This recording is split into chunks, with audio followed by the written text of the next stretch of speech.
প্রাকৃতিক সৌন্দর্যের লীলাভূমি সিলেটকে অনেকে বাংলাদেশের লন্ডন বলে অভিহিত করে আসছিল।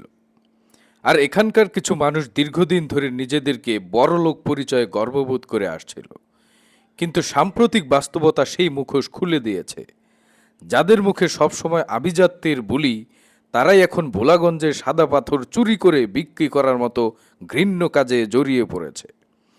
এরা যে ফকিন্নি মার্কা চোর বাটপার, তাদের কাজে কর্মে ফুটে উঠেছে।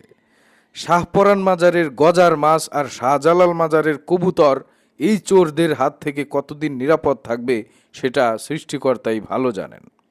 এদের কর্মকাণ্ড দেখে মনে হচ্ছে বাংলাদেশের লন্ডন না হয়ে জায়গাটির নাম চুরিল্যান্ড হলে ভালো হতো। ভোলাগঞ্জের সাদা পাথর শুধু প্রাকৃতিক সম্পদ নয়, এটি সিলেটের সৌন্দর্যের অংশ, দেশের সম্পদ।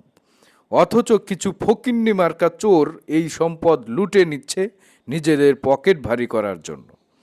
তারা ভুলে গেছে বাংলাদেশের লন্ডন শুধু নাম দিলেই হয় না, লন্ডনের মতো কাজ করে দেখাতে হয়।